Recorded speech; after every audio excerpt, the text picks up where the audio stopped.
on addressing and countering the drug problem is sharing of best practices between the Americas, Africa, and Asia.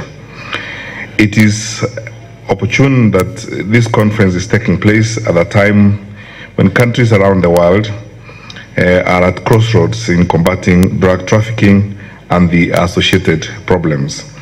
I strongly believe that sharing of the best practices will significantly contribute to addressing the drug problem in this region and in the world at large. Ladies and gentlemen, Kenya is a signatory to 3 international drug conventions, and that illustrates the importance that our country attaches to combating the drug problem. We are signatories to the Single Convention on Narcotic Drugs of 1961, as amended by the 1972 Protocol.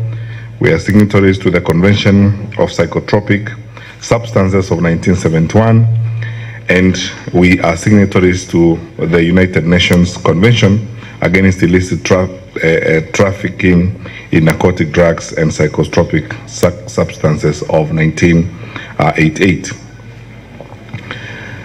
Trafficking in illicit drugs poses threats to the health and security of people and regions across the world. I believe there are quite a number of colleagues in this audience who will share experiences such as we have in some parts of our country of some of the effects we have seen of drug consumption. The speaker before me spoke about the consumption of drugs in the coastal part of our country, and we have seen the effects of that on our young people. And that's why this is really very important for us. And I will shortly say certain things which reflect how candid we want to be about dealing with this problem in our midst. Here in Kenya, recently, we have just deported over 30 drug peddlers posing as students in various universities in the country.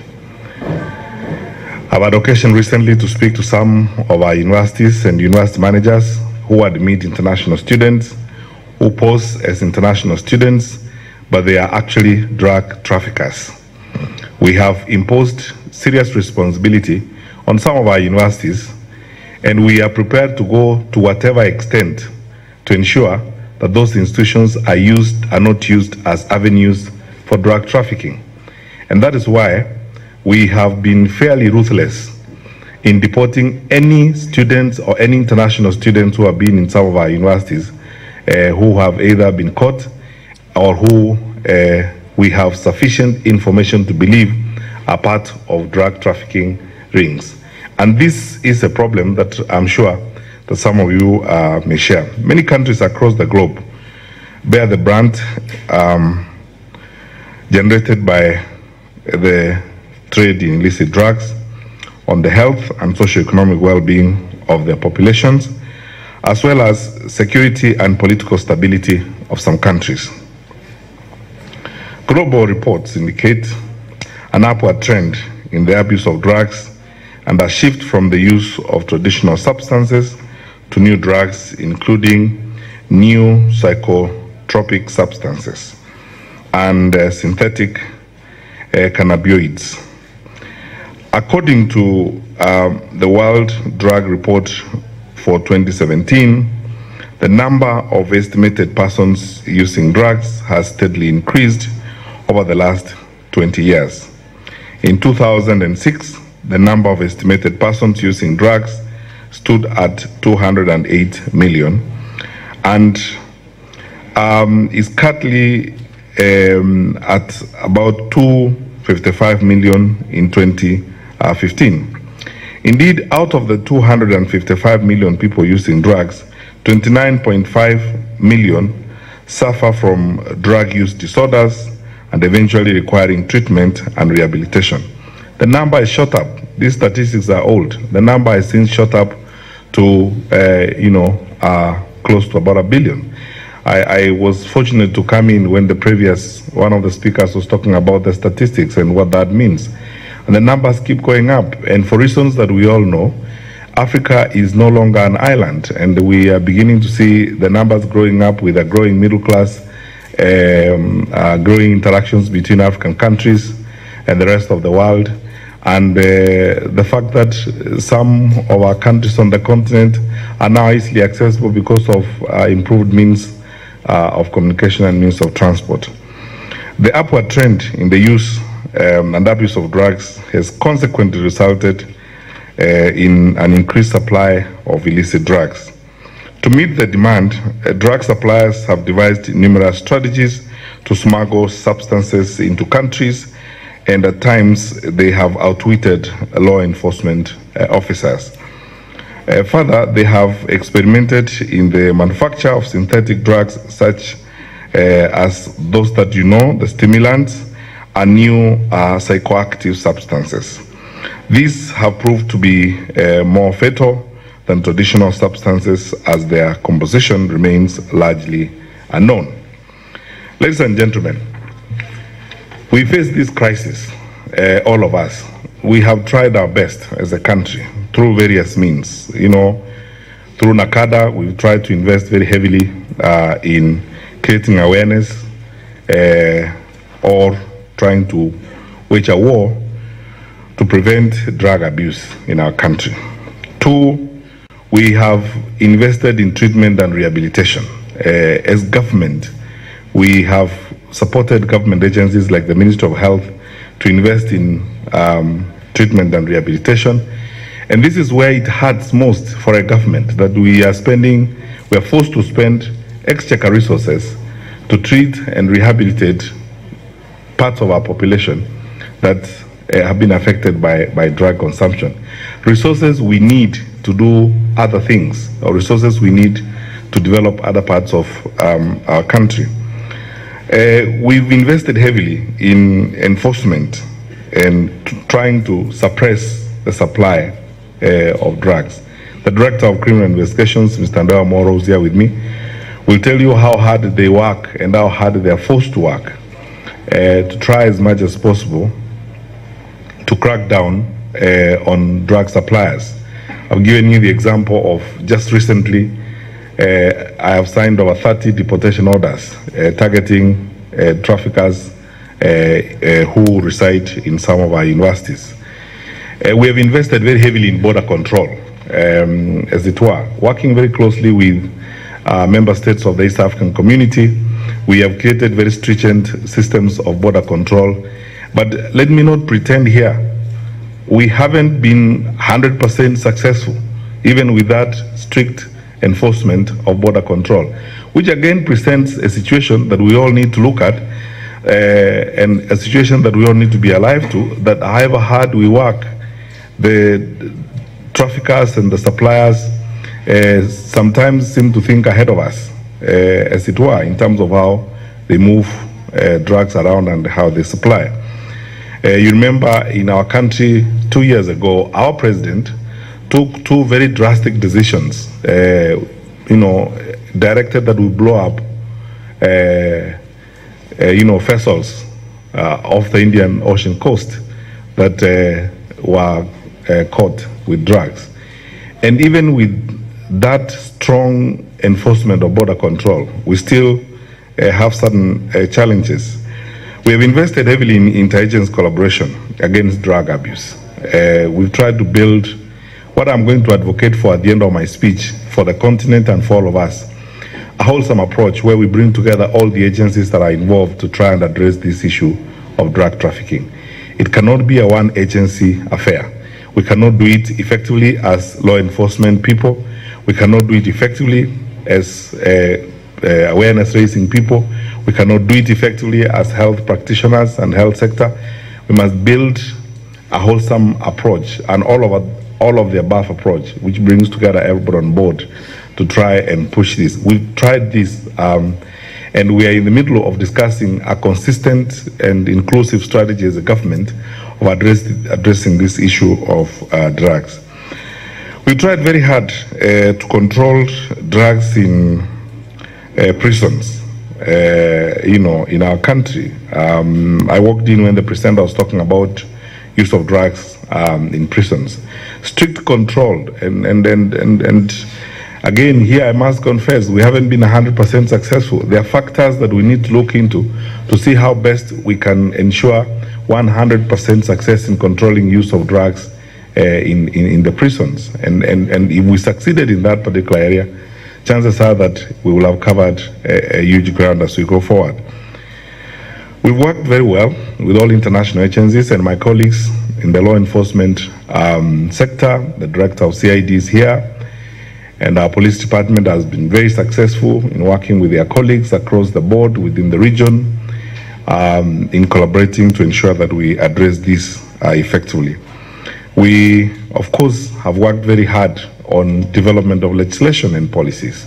Again, an experience that I think we need to share is that we need strong and much more stringent legislative ecosystems, very strict laws and regulations. Although, of course, we will debate whether, in and of themselves, strict laws will help us. But as we said, this is not going to be a one bullet approach. We have to adopt many approaches to this. We've tried to enact legislation and come up with serious policies on drug use and prevention of drug trafficking, but this continues to be a challenge. I'm therefore grateful, really, that this conference brings together a huge number of us to share experiences and to ask and answer the question, what else can we do to ensure that we deal with the supply and consumption of drugs in our region, as it were, especially the illicit supply and consumption of drugs in our region. We acknowledge the strong relationship between drug trafficking, corruption, and other forms of organized crime, such as terrorism, money laundering, and human and firearms trafficking, which usually complicates the fight against the drug problem. If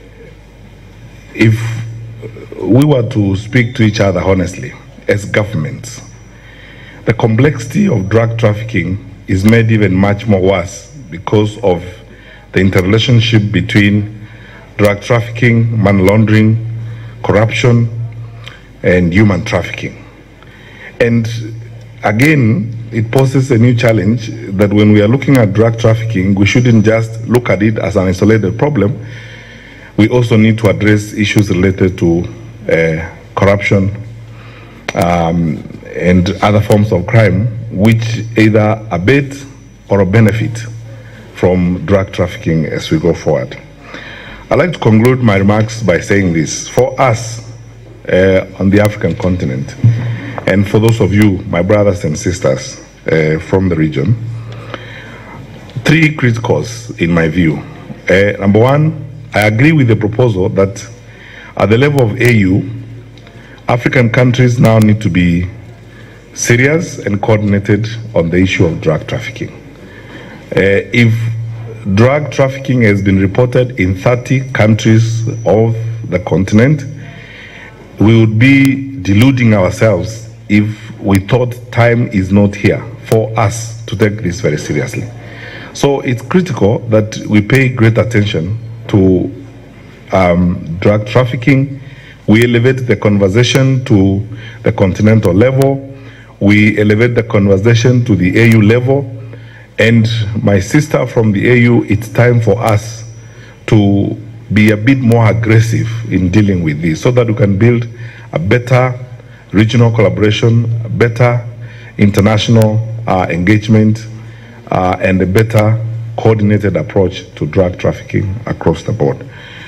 Two, I think it's time we thought hard about a very wholesome approach to drug trafficking.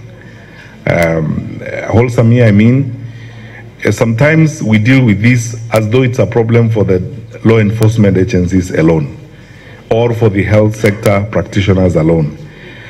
I would suggest that, and I was so grateful to hear that ministers of justice and players within the justice sector are going to be part of this. We need to address our judiciaries across the board. We all need to build an inclusive army that will fight drug trafficking. It's not going to be a law enforcement issue alone. It must involve others. And we must get to a room where we look at all dimensions of this problem. And for us on the continental law, again, much as we want to invest in developing law enforcement instruments and structures so that we can deal with drug trafficking, we also need to develop justice systems so that they are both conscious, supportive, and ready to play their part in assisting in drug trafficking, as it were. So a wholesome approach will help us a great deal.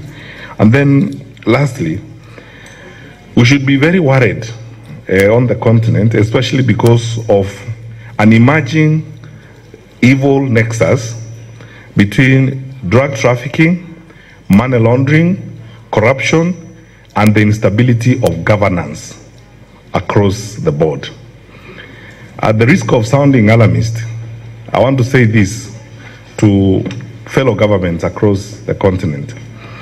If we do not address this issue decisively now, and if we don't create institutional frameworks to combat drug trafficking and its related challenges, soon enough, drug traffickers, drug peddlers will launder themselves into decision-making organs of the continent, and with it, we will have lost all the economic development that we are looking at, and with it, we would have lost the hope of the continent.